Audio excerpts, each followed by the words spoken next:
Bienvenidos de nuevamente a un nuevo podcast con su servidor Norberto Choi y mi compañero Julián López. Esto es Se hizo la machaca. Sean muy bienvenidos, la verdad estamos muy contentos de continuar con este proyecto. Ya es el tercer capítulo que nos aventamos. Esperemos que esto pues nos augure muchos capítulos más. Y pues nada, ¿cómo has estado, Norberto? Muy bien, aquí ya de vacaciones aún. Y pues aquí nuevamente a darle. Y vamos a jugar una partidita nuevamente de dominó.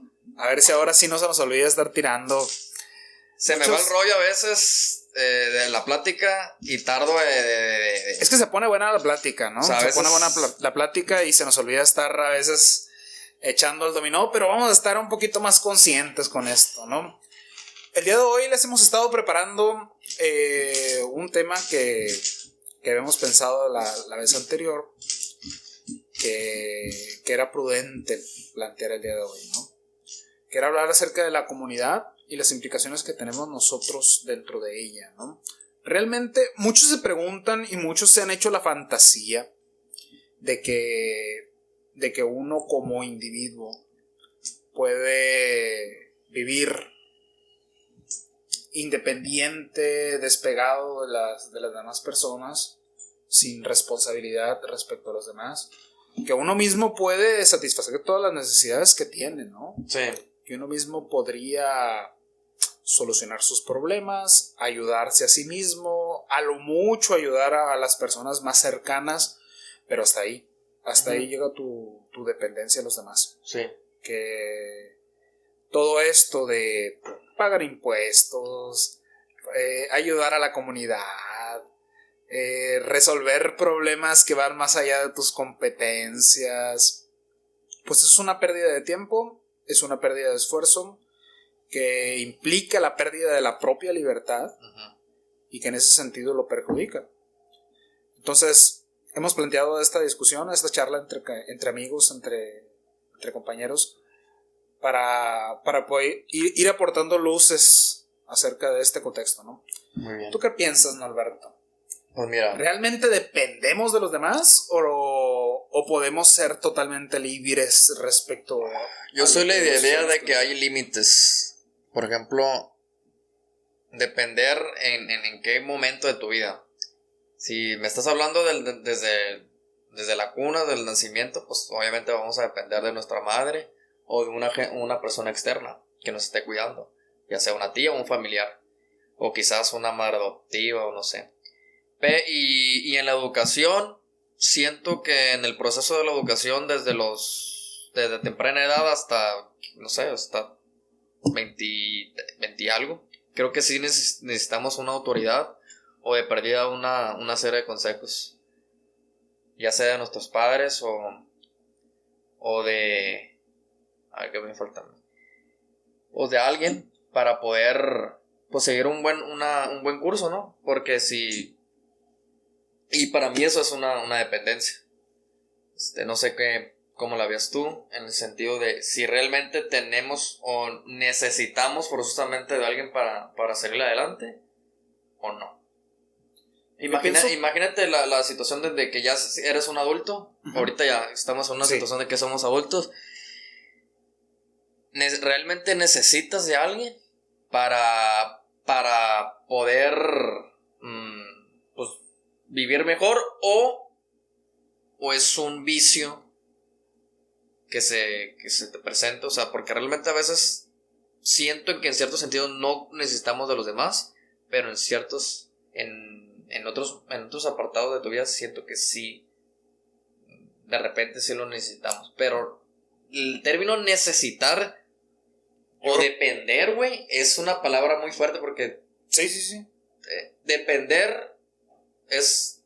No puedo vivir sin ti. Sí. O sea, eso ya... Sí entiendo la dicotomía que está planteando, sí. ¿no? Ahí yo sí creo que somos seres sociales. O sea, yo creo que hasta en la biología, hasta en el aspecto biológico, sí está muy marcado esa diferencia. O sea, sí estamos planteando sí partimos desde una base social. Y quizá nuestro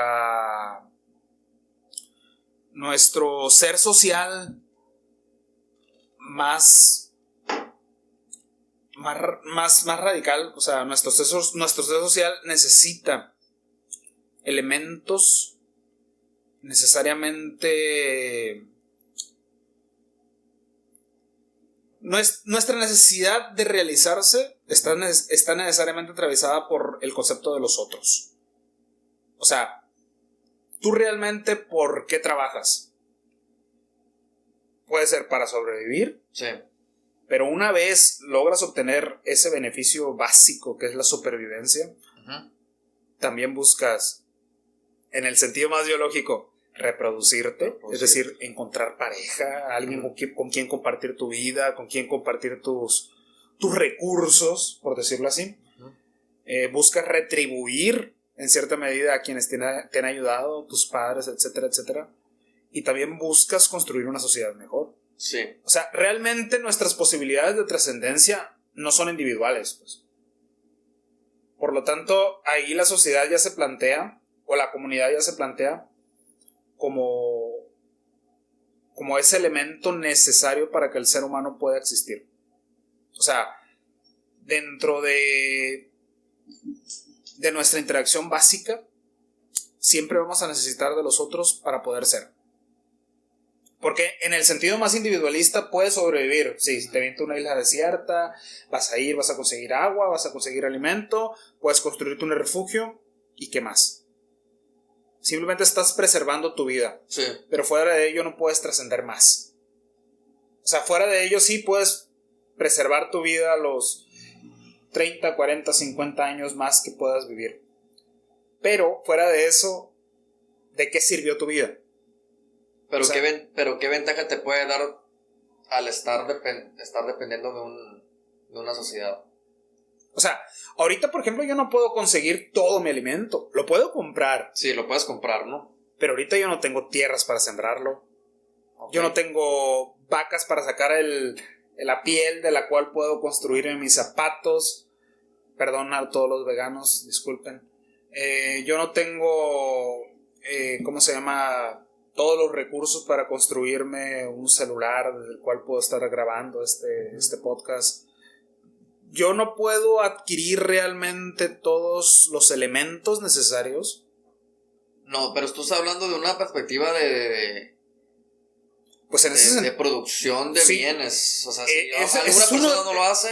Ese es uno de los sentidos. Y en ese sentido necesito de la sociedad. Sí lo necesitas, pero yo lo estoy entendiendo como una gente más cercana. De que... Incluso en el aspecto de mi trabajo soy dependiente de los demás al momento de consumir mi servicio. Sí, porque... para poder vivir. Bueno, tal vez un resultado, yo entiendo que un resultado a veces de un empleado o un compañero de tu trabajo puede influir en tu quehacer diario.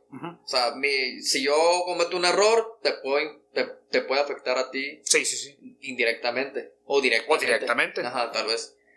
Entonces todo está correlacionado a lo que tú te refieres. Sí. Pero a lo que yo me refiero es que, por ejemplo, vamos a suponer un ejemplo de una pareja sentimental.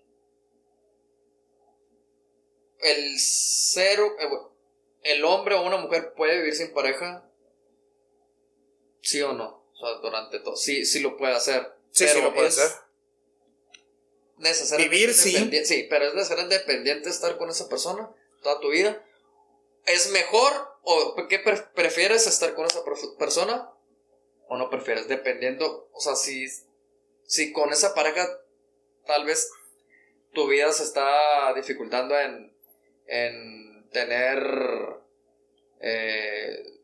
no sé, porque pueden presentarse problemas en una relación, a como tú lo veas. O sea, pueden tener dificultades de obtener un bien por diferentes ideas, por diferencias que puedan presentar en la interacción. Entonces, cuando tú estás solo, no tienes esos problemas. No sé si me vas a entender. Sí, obviamente en toda interacción humana va a haber roces, güey. Sí. En toda interacción humana va a haber diferencias, pero es necesario salvarlo y te gané. Por lo menos por lo menos en el camino. Pero, o sea,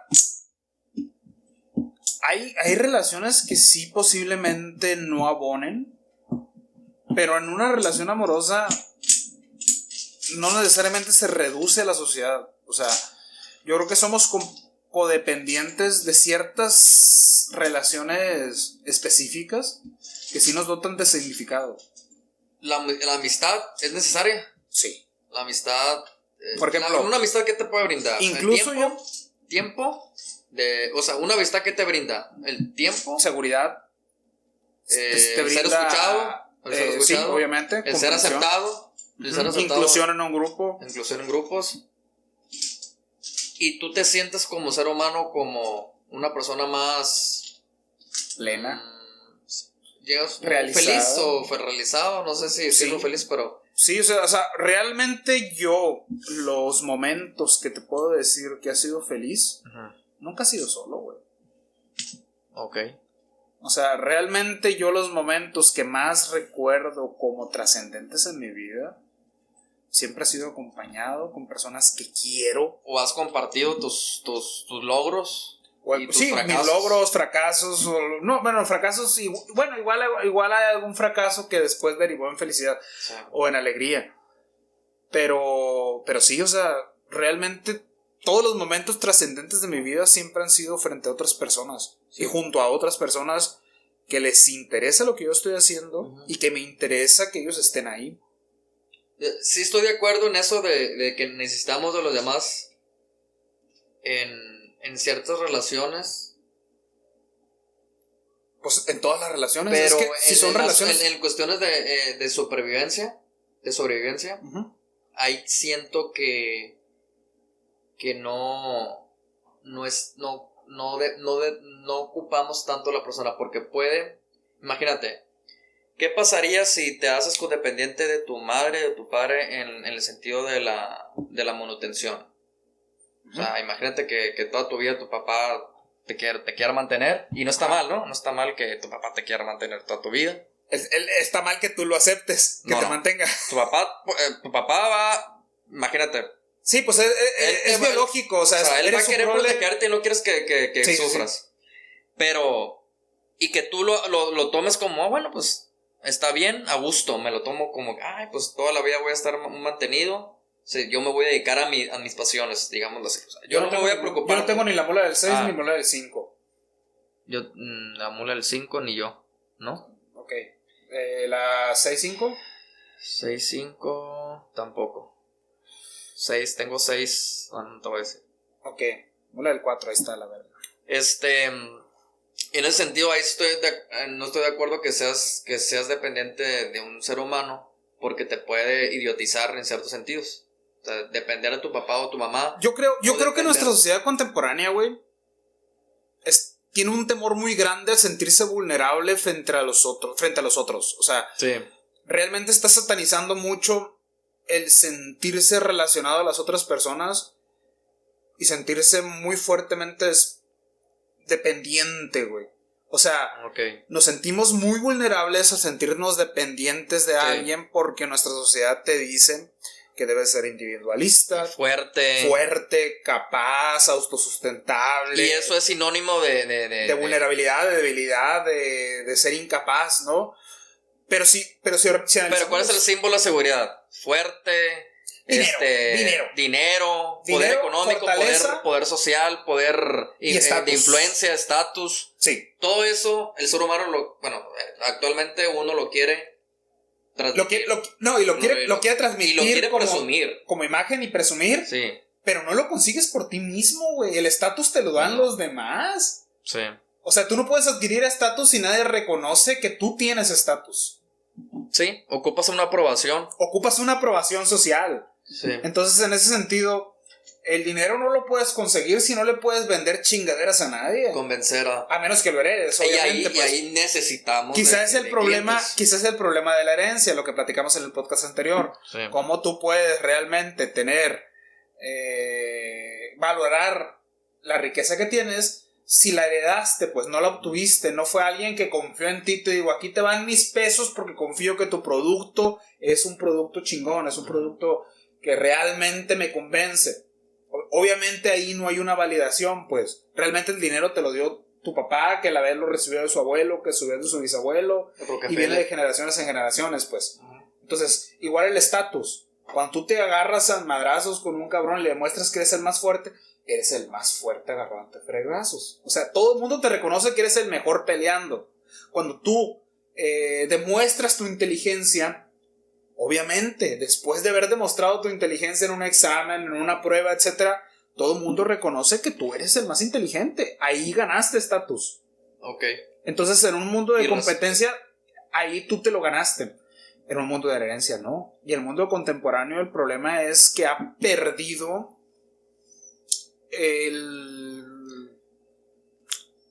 la concepción de este origen del estatus, pues realmente las personas que ahorita gozan del estatus muchas veces no se lo ganaron ellas, lo recibieron sin merecerlo. ¿Y para ti qué es ser una persona honorable y respetada en los tiempos actuales?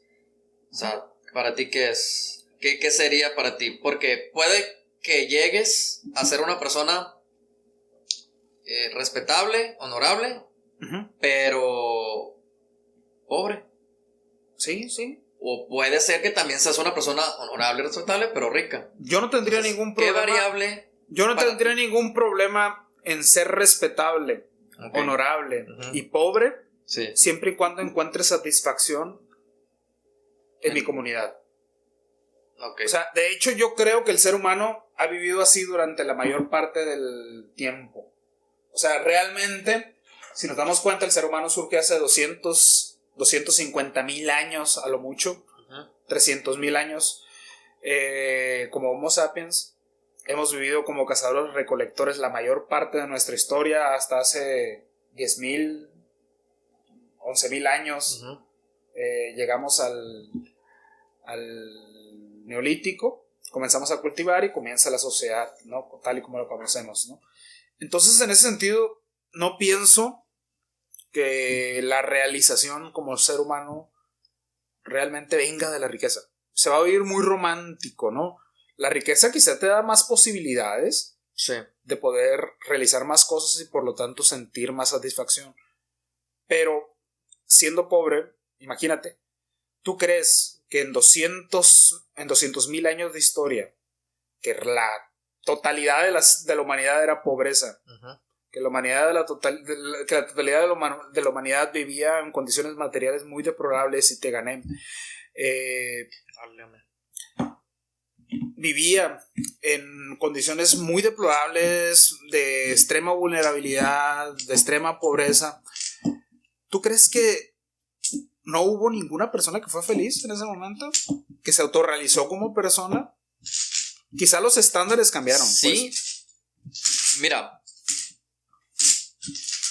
ahorita, no sé si te ha pasado. O sea, yo sí pienso que independientemente de que seas rico o seas pobre, siempre y cuando logres generar un impacto en tu comunidad positiva, logres generar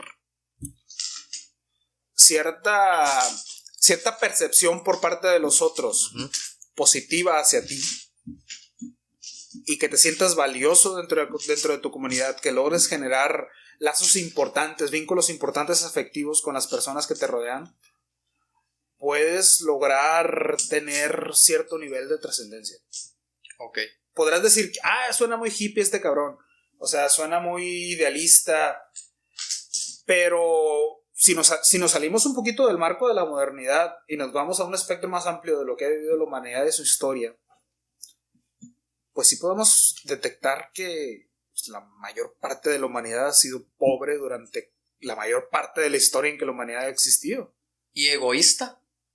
Porque ahí ya sería otra historia. Porque mira, yo soy de la idea de que las personas en su naturaleza somos egoístas porque no hemos todavía cumplido con nuestras metas de vida. O sea, y uso un ejemplo muy sencillo. Cuando vas a la calle, te llega un morrito en, no sé, un morrito de la calle por una moneda. Y si te fijas, la raza pues, le cierra la ventana o no, o simplemente no los atiende. Uh-huh. Entonces, ¿a ti qué te cuesta? Bueno, ¿a mí qué me cuesta? Digo, ¿a ti qué te cuesta? Darle 5 pesos, 10 pesos. No, ni 5 pesos, güey. Un peso, 50 centavos. Mejor le dices, no tengo. Pero si te fijas, es una réplica. Porque yo, a veces, como una especie de espejo. Una acción de espejo, porque tú ves que el morrito está acercándose en el semáforo y está pidiendo. Y uno le dice, no. O, no tengo. O, ahí para la vuelta. Y tú, como automáticamente, como toda la gente le dijo que no. Como que es una acción. Pues si todo el mundo no le da, pues yo tampoco le voy a dar.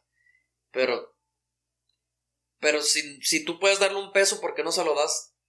Sin importar lo que hagan los demás. Y ahí estuvieras aportando al niño. Tal vez quién sabe qué estaría haciendo el niño con el dinero. Pero si está ahí es por una necesidad. Entonces, no sé.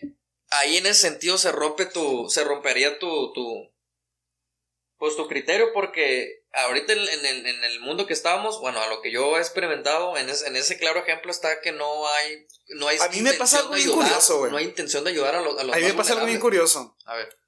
Yo generalmente cuando traigo dinero y cuando estoy en un estado anímico bien, sí. O sea, que sé que no lo voy a necesitar, sí apoyo, o sea, sí lo doy. Y no es por recargarme la de ser muy altruista, uh-huh. y esto y que el otro. Pero yo creo que tiene que depende mucho del contexto que esté viviendo esa persona en ese día. Y de cómo se sienta. U otra, mira. Los que limpian los vidrios realmente no se están pidiendo dinero. Te están pidiendo que le dejes de limpiar, pues que te hagas, que sí, te dejes hacer un servicio, ¿no? Un servicio. Y tú le das una propina. Pero muchas veces la propina no, pues le puedes dar 1 peso, 2 pesos, lo que sea. Pero prefieres decir no. O sea, prefieres esperar que el semáforo se ponga en verde. Sí. E irte. O la otra opción es, mientras el semáforo esté en rojo, pues aproveches en apoyar a la persona que te está limpiando los vidrios y ya pues le das una moneda. Pero también ahí es un claro ejemplo de que las personas no quieren ayudar o no quieren, o sea, no. Pero depende, es que hay personas que sí quieren ayudar, güey. Sí, claro, pero porque es algo muy lógico. O sea, es una acción buena ayudar a una persona vulnerable. Sí.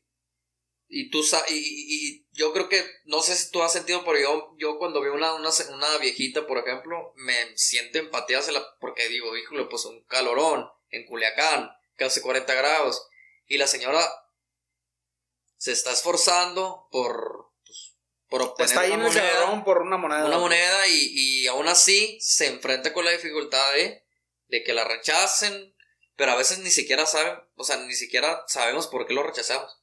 Yo he caído en ese juego de, no, pues no le voy a dar dinero, porque no tengo. Pero en realidad sí tengo, pero no le doy. ¿Por qué no le doy? No lo sé. Pues es que yo creo que porque no le dio ese carro, tal carro no le dio, pues yo tampoco le doy. O sea, me dejo influir a veces. No sé si a ti te pasa que, por ejemplo, así, no sé si a ti te pasa, Norberto, que a veces vas caminando por la calle y traes, no sé, que en cambio, ¿no? Uh-huh. En monedas. Sí. Traes los 30 pesos, ¿no? Ya sé por dónde va. Y de repente a uno pasas y te pide dinero. Ahí está, traen 5 pesos. Y luego de repente en la siguiente cuadra te encuentras otro y te da 5 pesos. Está bien. Sí. Luego de repente a otro, ahí te van otros 5 pesos y otros 5 pesos y ya te quedan 10. Sí. Chingue su madre, me quedan 11.50. Me ha pasado, todo lo que traigo para el camión, güey. Me ha pasado sí. Ya valió madre, o sea, y ya ahí sí se detiene tu... Sí, ahí se me detiene, pero es porque ya no tengo, güey. Porque no, sí tienes. No, tengo, pero... Tienes, pero la otra opción es, o te doy 5 pesos a ti y 5 pesos al próximo que me voy a pedir y me voy a ir caminando a mi casa. Pero no lo vas a hacer. Ese es el asunto. Bueno. O sí lo vas a hacer dependiendo la palabra que dijiste ahorita. La empatía. Sí. O sea, el nivel de empatía que te genere esa persona. Ese es el asunto, pues. ahí se esconde el asunto, en el aspecto de la empatía. Y la empatía, porque no todo el mundo tiene el mismo nivel de empatía. Uh-huh. ¿Cómo puedes desarrollar ese sentimiento o esa empatía desde temprana edad? ¿O ya lo traes contigo mismo? Yo creo que la empatía te la va generando tu misma experiencia, tu misma ya valiste madre. Válgame. En las dos cabillas. Se me hace que me estoy brincando pasos. Estoy dejando ganar. Te la tira de macizo, morro. Sale. A ver, revuélvele tú, porque luego vas a decir que yo estoy agarrando las piezas Son 7, ¿no? Son 7. Sí, pues como te digo, no... Si la misma empatía es característica natural del ser humano o la desarrollas con una educación o ¿cómo la ves?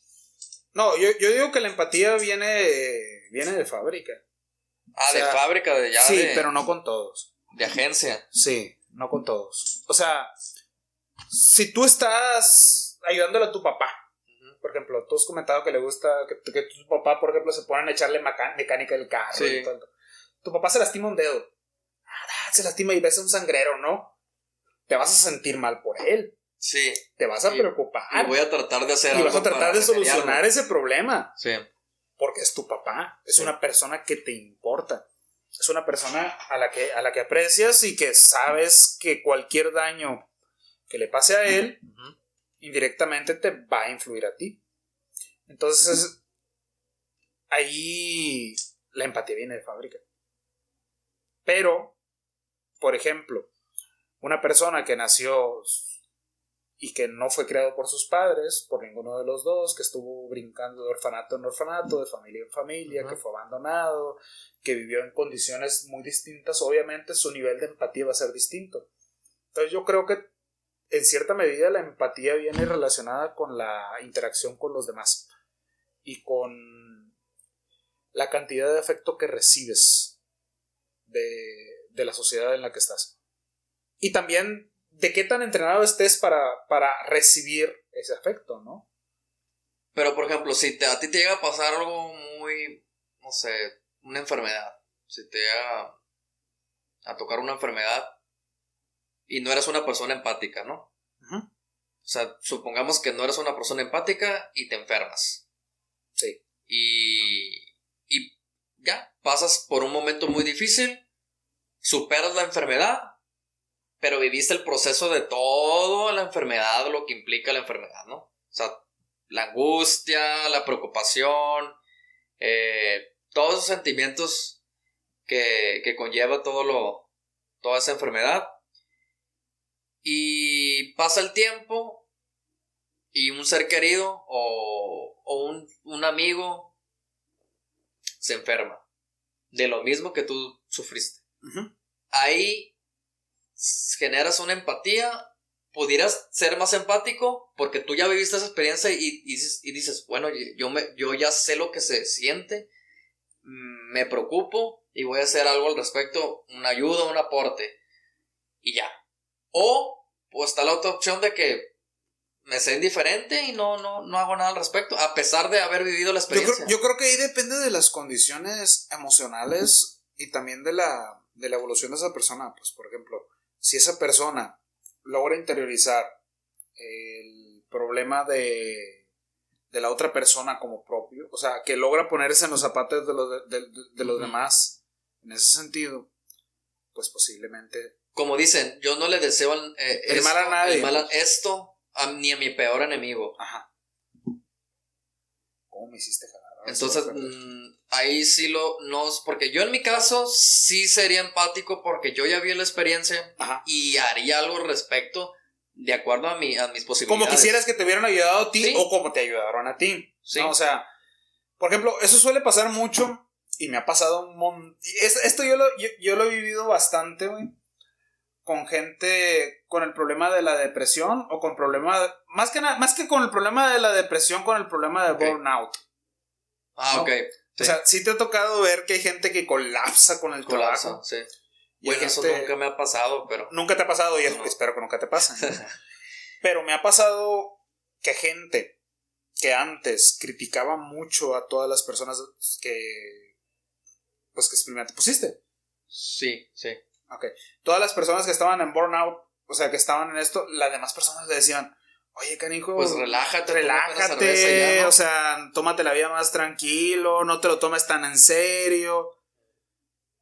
Y que meses después, un año después, año y medio después, no sé cuánto tiempo después, a esa misma persona le pasa. Es que tú no sabes lo que estoy sintiendo. O sea, sí sé lo que estás sintiendo porque yo pasé por ahí. O quizás te dice, ya sé a lo que se estaba refiriendo. Sí, obviamente. Cuando esa persona tiene un nivel de comprensión y de empatía un poquito más amplio en el momento en el que a ti te pasa, sabes lo que... O interpretas lo que esa persona estuvo sintiendo en el pasado, ¿no? Quizá su empatía en ese momento se trabajó, ¿no? Sí. Pero, hijo de tu chinteguas, ¿no? Ahí está.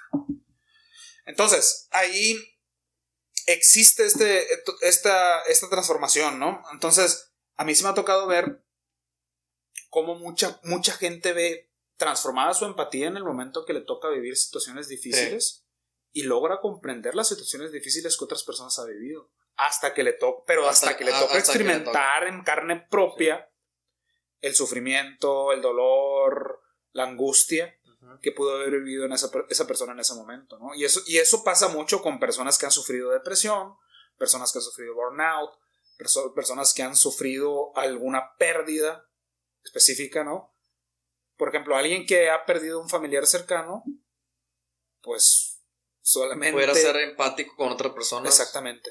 Pero ahora, ¿podría una persona ser empático con una persona en una situación donde esa persona no ha experimentado la situación? Sí. O sea, genuinamente decir, es que sí te comprendo. Sí, empatía. O no me puedo imaginar lo que sientes, pero estoy aquí y voy a tratar de... Quizá eso depende de la capacidad que tiene uno, güey, de transportarse a otras realidades.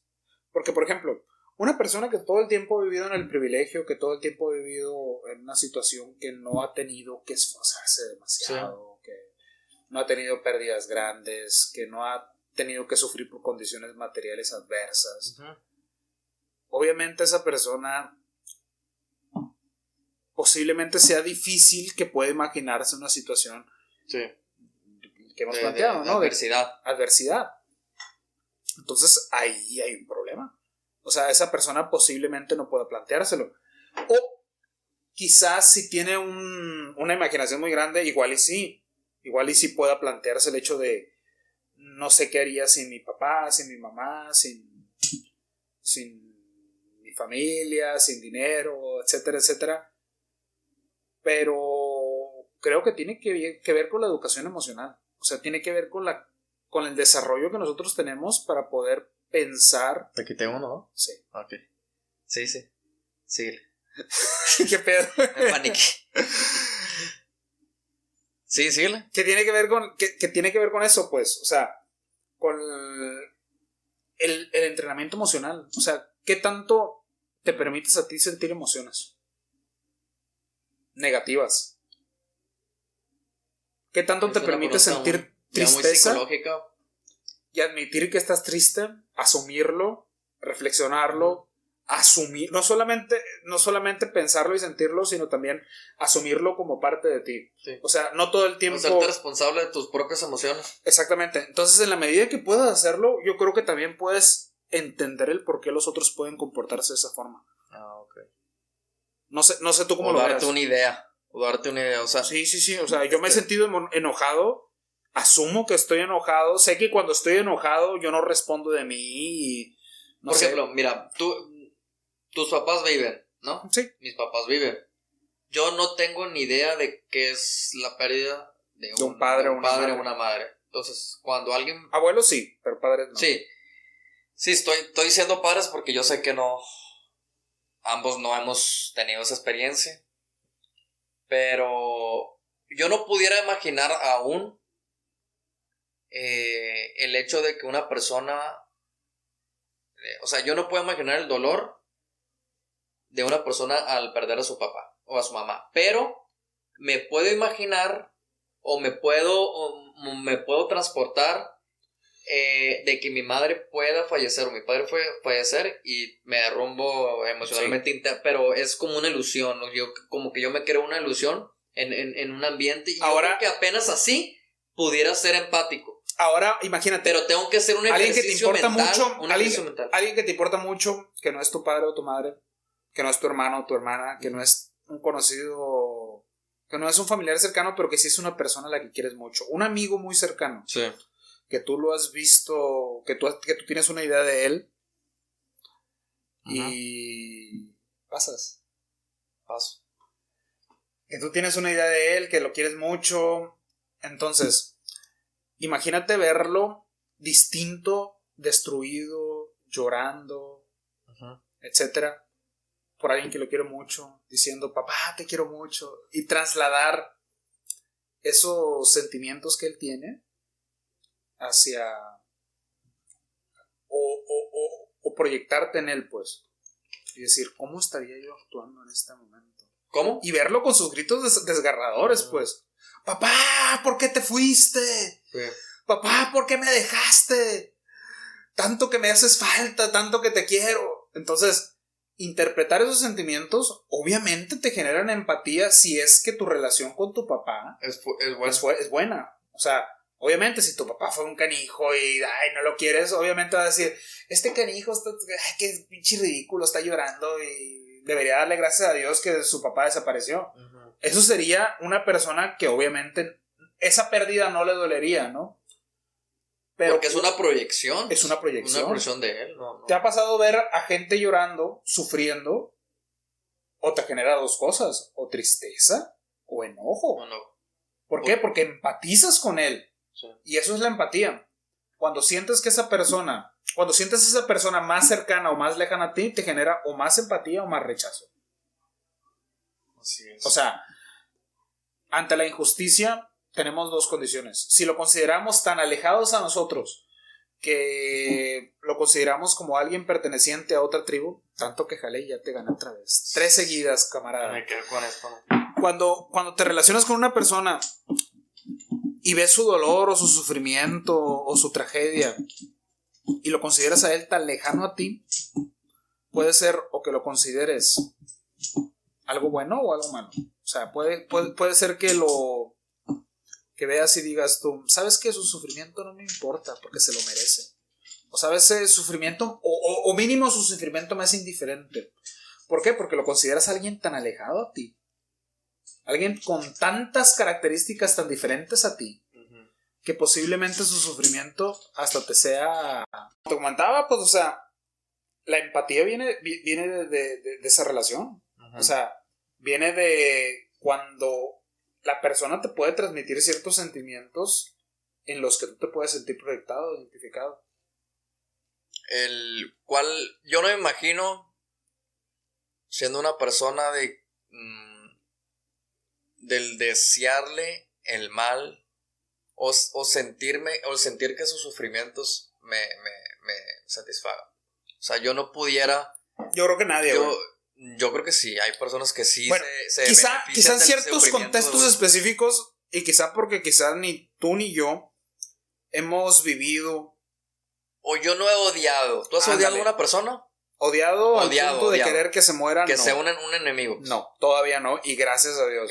Pero depende también de nuestros contextos específicos, pues, o sea, no hemos estado en guerras. En guerra o en un momento en el que realmente alguien te ha causado daño. Un daño fuerte que digas tú, quisiera que se muriera. Pues obviamente no, pues. Obviamente hay veces que sí dices, sabes que esta persona ojalá un día la vida le enseñe que tiene que ser un poquito más humilde. Pero, sí, pero son cuestiones así, cambios de actitud. Exactamente, cambios de actitud de la persona. Sí, ojalá esta persona cambie, dices tú. Pero desearle la muerte a alguien, no. No. O no, beneficiarte o que te dé satisfacción el sufrimiento ajeno. Uh-huh.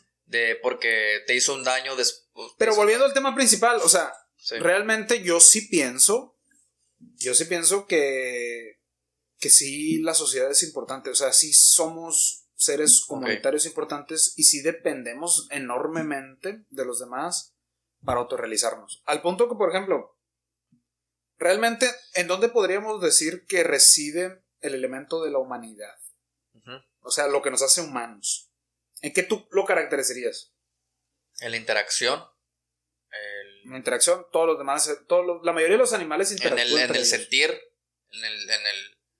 Uh-huh. en los sentimientos. Pero un perro, por ejemplo, llega y se te recarga. Sí, también se te recarga, sí. O sea, hay sentimiento ahí, hay cierto apego. Pues creo que es lo que se me viene a la mente. El interactuar, el tener sentimientos hacia el prójimo.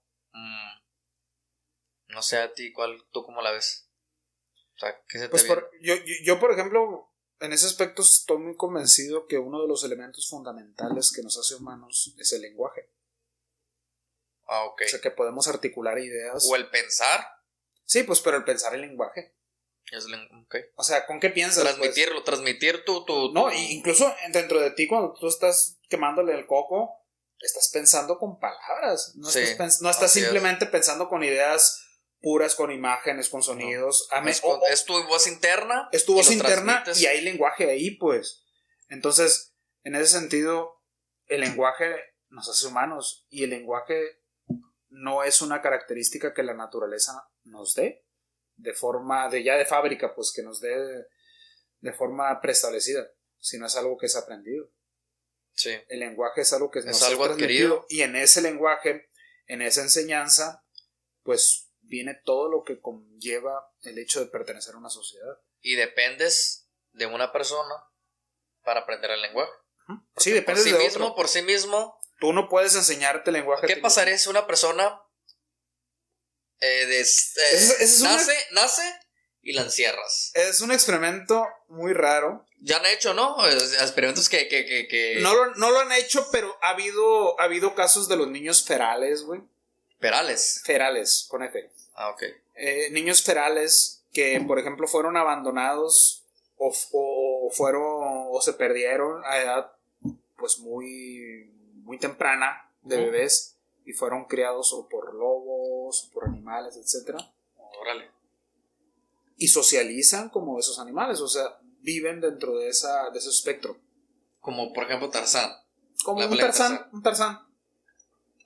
¿Existiría, tú crees, que ese comportamiento de estar imitando? Sí. A la... No es que crea, es que han existido. Han existido casos de niños que han sido creados por animales y que en ese sentido pues no pueden socializar después como seres humanos. Y al parecer hay una edad límite para aprender el lenguaje. Okay. O sea, el lenguaje humano. Hay una edad límite en la que si no aprendes lenguaje dentro de estos... No 3 sé si años. son los 5, 6... 3, 5 años. No recuerdo más o menos cuál es el límite. Se te dificulta. No, es que ya no lo puedes aprender. ¿Ya no lo aprendes? Ya no lo aprendes. Por eso se nos dificulta aprender idiomas de grandes. En parte sí, pero el problema es que, bueno, la ventaja es que ya de grande, aunque se te dificulte, puedes aprenderlo. ¿Por qué? Porque ya partes de un lenguaje anterior con el cual puedes establecer paralelismo. Sí, así es. Puedes compararlo. Pero si tú desde bebé, desde pequeño, desde tu infancia temprana, no aprendiste un lenguaje, es muy difícil para ti, posteriormente, aprender el lenguaje materno y aprender a socializar. Nativo, sí. Porque la socialización también depende del lenguaje y todo el simbolismo que está detrás de él. O sea, quizá los elementos que no se pierden son el apego, lo más básico, pues, los instintos más básicos, apego, no digo cariño o amor, pero sí apego, o sea, sentir apego hacia otro ser, el odio, el sentir ira, sí. Quizá el sentir tristeza, todos esos sentimientos posiblemente sean difíciles que se pierdan. Entonces, por ejemplo, ya ves que en la escuela hay muchachos que... Debería haber comprado un boleto de lotería. ¿Por qué? Porque hoy traigo suerte. Ya terminaste. Bueno, y te iba a comentar que ya ves que hay personas, los introvertidos, las personas introvertidas, Ajá. típicos muchachos que están en la escuela, se sientan por no sé, aislados de las clases, de los demás grupos. Y estas personas, si te fijas, ¿qué tendencias tienes? Tendencias depresivas, tendencias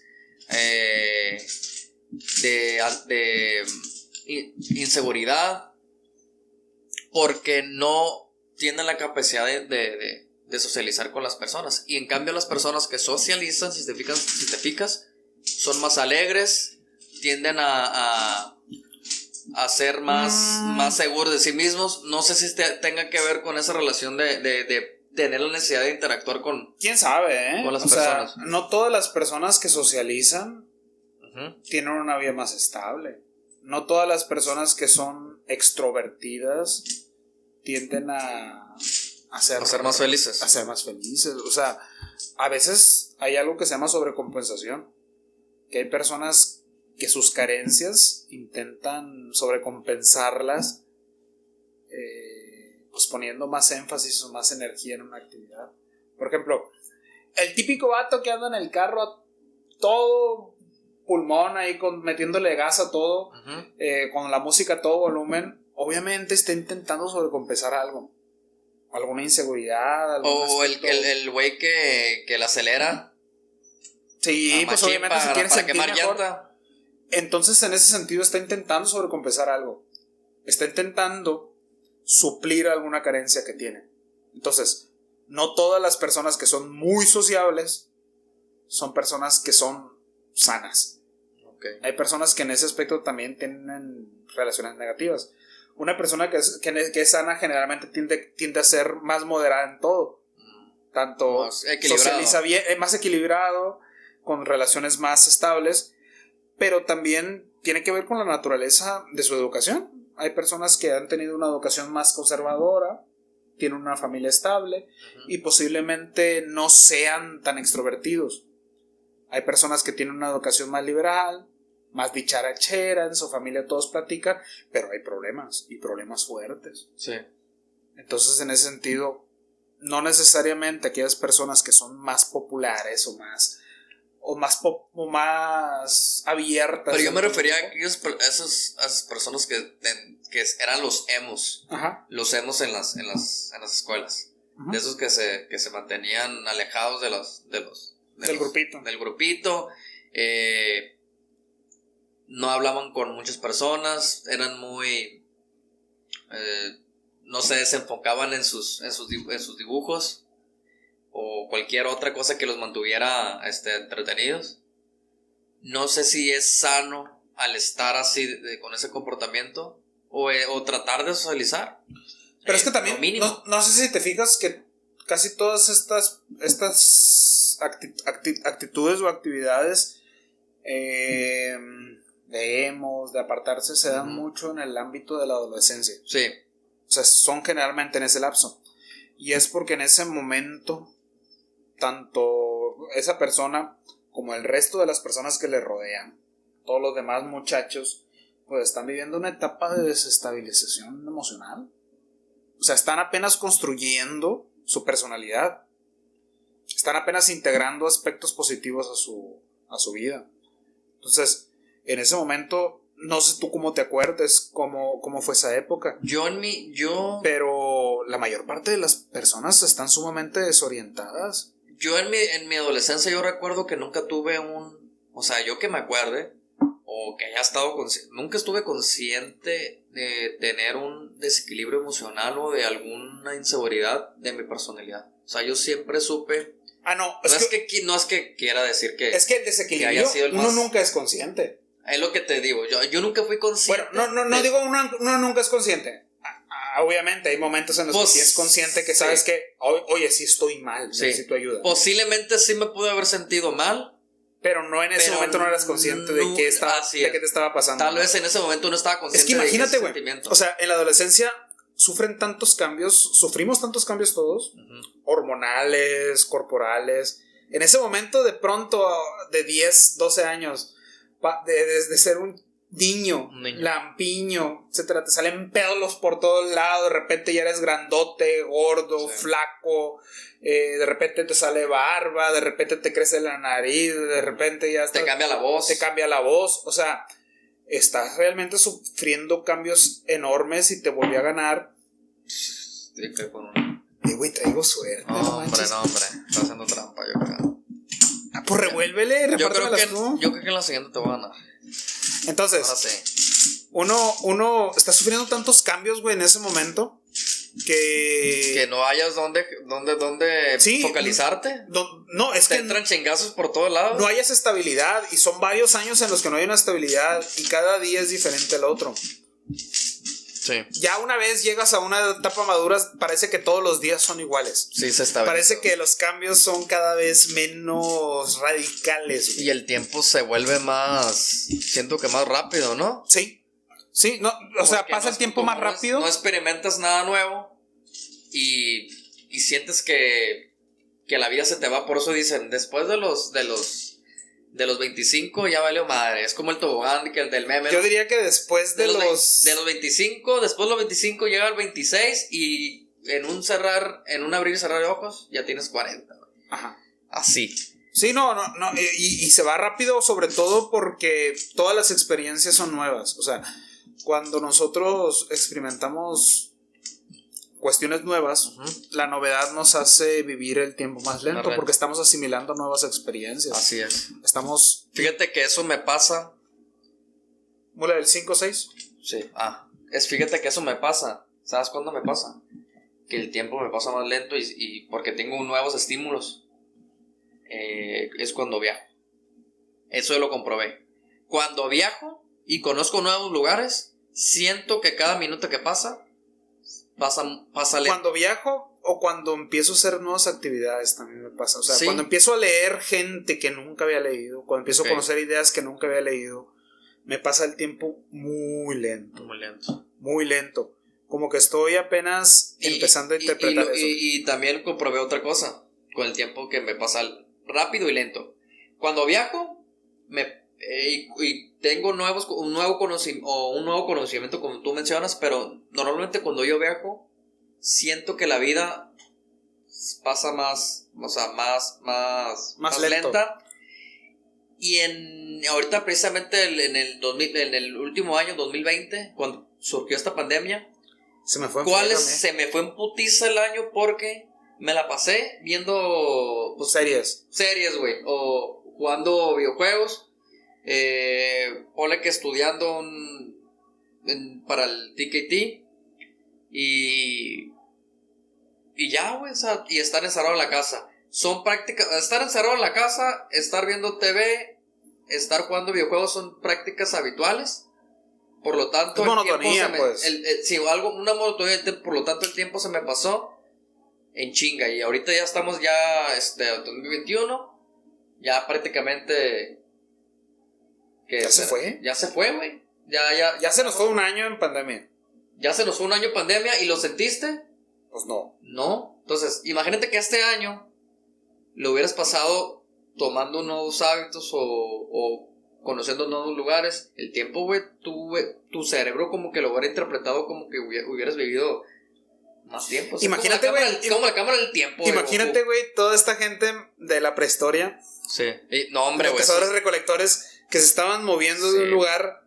Haz de cuenta que de repente nacieron en África, se movieron a Medio Oriente y de Medio Oriente pasaron a Asia, en la India, por ejemplo, siguieron avanzando y se murieron en China, güey. Sí. O sea, naciste en África y te moriste en China caminando y toda tu vida viviste en un lugar distinto. No, y te moriste a los 45 años. 45. Obviamente, quizá estas personas vivieron una cantidad de experiencias y de estímulos totalmente distinta a la que nosotros podríamos vivir en 80 años, ¿no? Quizás ellos sintieron que vivieron mucho.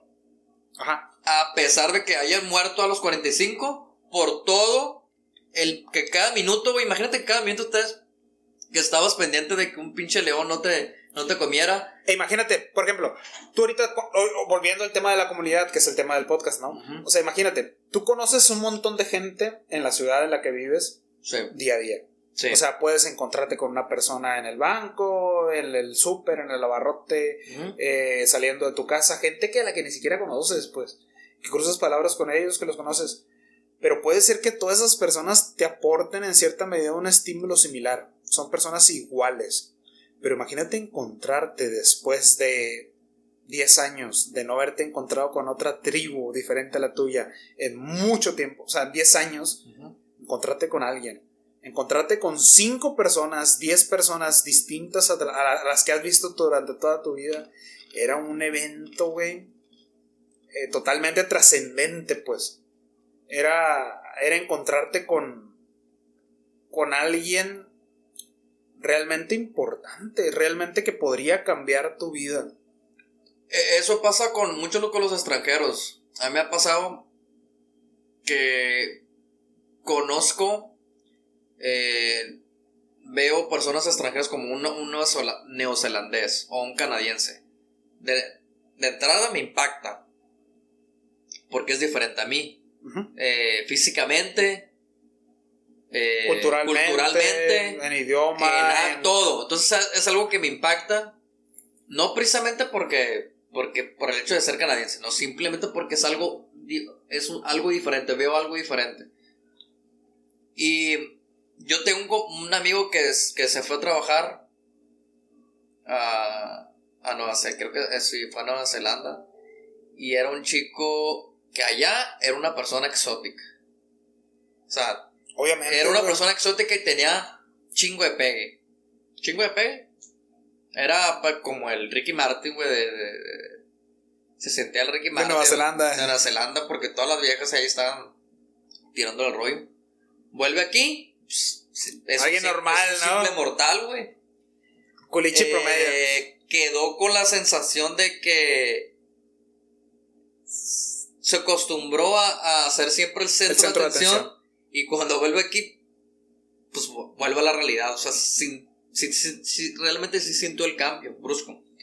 Entonces, allá se sentía, digámoslo así, involucrado o aceptado mejor o mayor socialmente por ser una persona exótica, porque culturalmente era muy distinto. Y sabes bien que la cultura mexicana es una tradición, es una cultura muy fuerte, güey. Sí, si tú te vas a otro país, güey, cualquier país, hasta de Latinoamérica, sí. Vas a impactar. Oye, güey, ¿no será que esta afición que tiene tanto nuestra generación por el viaje venga de esa necesidad de autoafirmar su propio ego? O sea, su propio ego. Al estar en otro lugar te sientes diferente, la gente te trata diferente, te sientes especial. Entonces nuestra generación es adicta a estar viajando. Pero, adicta a estarse. Pero no, viajando, si te quieres mantener en un país, ahí sí te la compro. Pero yo me refiero nomás a conocer lugares, güey. Ah, no, tú sí, pues. Estímulos visuales. Sí, pero realmente, ¿cuánto viajas? Pues, o sea, tú viajas. Pues, viajo cada. O sea, cada vez que te da la oportunidad, pueda. O sea, cada vez que puedas. Pero hay gente que está viajando constantemente porque el estar interactuando con otras comunidades les hace sentirse diferente, les hace sentirse el centro de atención, y en esa medida, en el viaje, el protagonista de esa interacción es él. Eso autoafirma su ego porque se siente importante. Porque, por ejemplo, lo que dijiste, pues, ahorita, cuando él estaba allá, era el centro de atención, era el que tenía más pegue, pues era alguien. Cuando vuelves a tu comunidad, una superestrella, güey. Era una superestrella. Y me decía, ¿sabes qué me decía? No, güey. Nadie es profeta en su tierra, pues. Vente, güey. Aquí te van a llover. Aquí te van a llover viejas. Chingazos te van a llover. Se te van a atrapar, o sea, se te van a pegar. Yo me quedaba a hacer así. Porque dice, y le comentaban que la percepción del mexicano era, o sea, allá en el extranjero, donde quiera que vayas, la percepción del mexicano es un sureño, güey. No sé por qué. O sea, están viendo un sureño, güey. Una persona con rasgos indígenas. Eso es la percepción del extranjero del mexicano. Pero él le decía, ¿estás seguro que eres mexicano? Le decía, pues mira, es que soy mexicano, pero soy de la zona del norte. Zona del norte de Culiacán. Ah, no, pues ahí también entra entonces, un poquito el aspecto, pues un poquito de la etnografía. tengo la Yo no mula. tengo ni mula en el 6 ni mula en el 5. Pues tengo una de 3, lo voy a poner. No, tengo el 5-6. Pues ponla. Ahí está. Arre. Ya sé que tienes la mula del 3, te voy a chingar. Arre, pues. ¿Y qué me preguntas?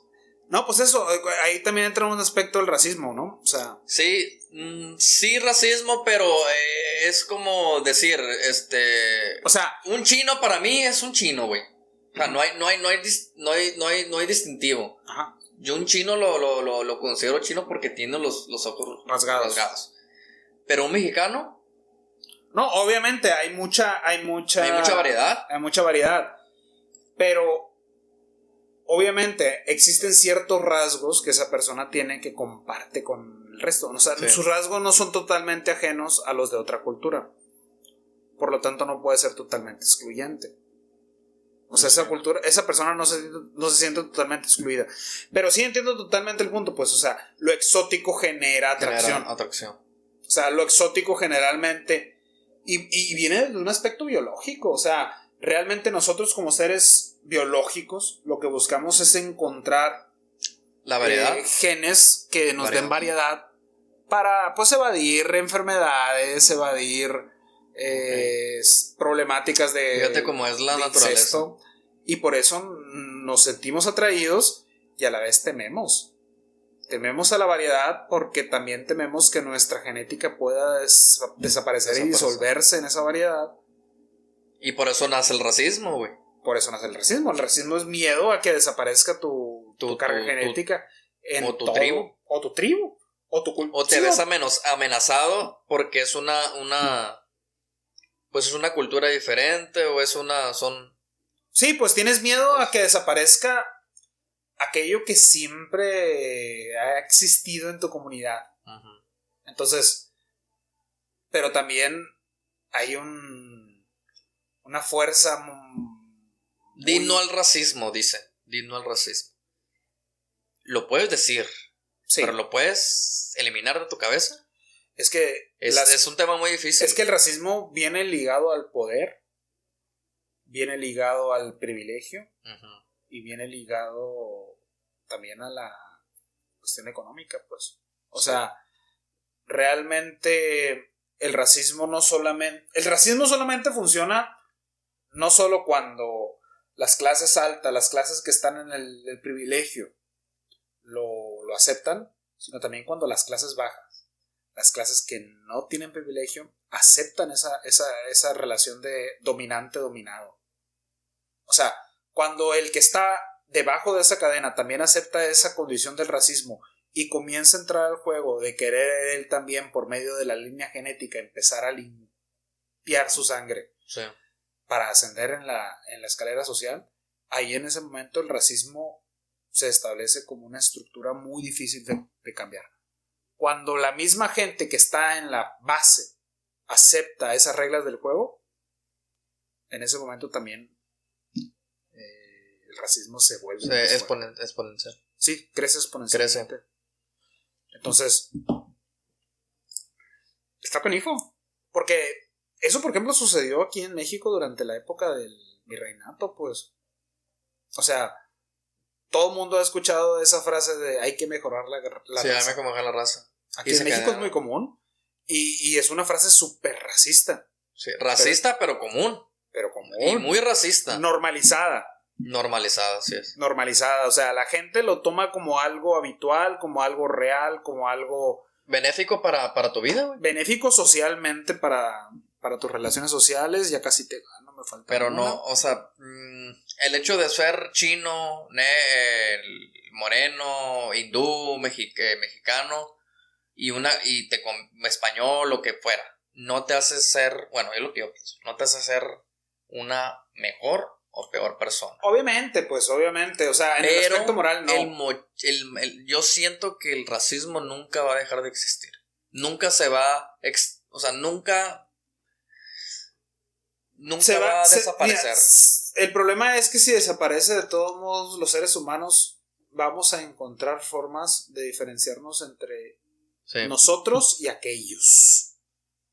O sea, el ser humano va a encontrar formas de de encontrar, de establecer diferencias entre grupos, de establecer ciertas jerarquías, güey. Eso es lo problemático. Cuando no podemos incluir en nuestra comunidad a personas que tienen aspectos diferentes, que tienen elementos diferentes. Ahí es cuando si bien no es racismo, pueden prevalecer otras formas similares. Clasismo, los mejores para cantar, los mejores para pelear, los mejores para tal, o sea, siempre hay una diferenciación de clases, pues. Entonces, cuando no es raza, es otra cosa, pues, o sea, realmente esa separación entre nosotros y los otros siempre existe. Entonces, no crees en la unidad. Que el ser humano pueda llegar a decir, espero que sí. ¿Todos somos iguales? Preferiría en mi ingenuidad creer que sí. ¿Ya tiraste? Pues sí, ya tiré, sí, pues esa fue. Preferiría en mi ingenuidad creer que sí, güey.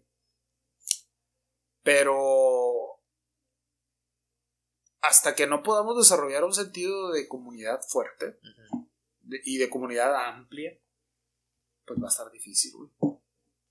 O sea, va a estar muy canijo el hecho de que podamos incluir dentro de nuestra comunidad personal, dentro de nuestra comunidad más cercana, al resto. O sea, y también el pedo es a cuánta gente podemos considerar parte de nuestra comunidad. O sea, realmente nosotros no evolucionamos para vivir en sociedades de 1 millón, 2 millones, 3 millones de personas y considerarlos a todos parte de nuestra tribu. Realmente evolucionamos para vivir con 20, 30, 40, 50, 100 personas a lo máximo y considerar a estas personas como elementos fundamentales de nuestra tribu, de nuestra sociedad. Quizá no estamos configurados para incluirnos a todos, pero también... Sí, estaría buena una buena... ¿Qué? ¿Cuánto te queda? ¿Cuál? ¿Cuántos te quedan? ¿2? Dos, pero... Acabo de... Ya me vas a ganar ahorita. Estaría canijo, güey. Es un tema muy complicado, el racismo. No, más que nada, más que el racismo, yo creo que yo creo que es un tema que tiene que ver con la alteridad y la cuestión de la empatía. Porque ¿a quién consideras el otro? Alguien que es totalmente diferente a ti y no tiene nada que ver contigo. ¿Y a quién consideras? Eso ya depende de cada persona. Sí. Porque para mí puede ser una persona buena Incluso yo en cualquier momento puedo pasar a ser el otro para ti. Sí. O sea, el otro y alguien que no tiene nada que ver contigo y alguien que no te importa para nada, en cualquier momento podría pasar a ser esa persona. O sea, en el momento en que tú o que ocurra un evento que nos transgreda, que nos rompa, que nos separe a tal punto de que tú y yo no tenemos nada que ver, en ese momento se rompe nuestra relación y en ese momento yo no importo para ti. O sea, así de fácil. Así de fácil. O sea, así de sencillo. Y en ese momento yo paso realmente a ser alguien que en segundo plano. Un segundo plano totalmente. Y eso es cuando sucede, si no racismo, por lo menos algo similar. Una separación, un rompimiento total. Ya no eres parte de mi tribu, ya no eres parte de mi una traición. Ya no me importas, pues, como persona. Entonces, está muy canijo en esta sociedad contemporánea cómo concebimos la comunidad. O sea, realmente quiénes son con nuestra comunidad, realmente qué tanto dependemos de la sociedad y de nuestra comunidad. Yo sí creo esencialmente que nos debemos y que dependemos de la comunidad. O sea, yo no podría vivir sin las personas a las que amo y sin las personas que me aman. Yo no sé qué haría, pues. Hay algo que se llama la adaptación. Yo sí creo que el ser humano, a pesar del... no, te puedes adaptar. Sí, o sea, ¿qué pero te queda? ¿con qué calidad de vida y cuánto tiempo? O sea... Porque tú sabes que el ser humano durante toda la historia, me imagino, que se ha ido adaptando bajo a ante las adversidades. Ajá. Y no le quedó de otra. Y es el instinto de sobrevivir o te adaptas o mueres. Ajá. O sea, en este caso dices, yo no me veo como... No te imaginas cómo porque ya tienes esa, digamos, esa satisfacción de estar con tu familia o interactuar con tus amigos. Pero en el momento que ellos, no sé, no sé, pasa un apocalipsis zombie, imagínate que todos tus amigos, todos tus familiares desaparecieron y quedaste solo. Entonces, no te queda otra más que adaptarte, güey, o pegarte un tiro. Sí, pero si estás solo, ¿realmente eso es calidad de vida o es mera supervivencia?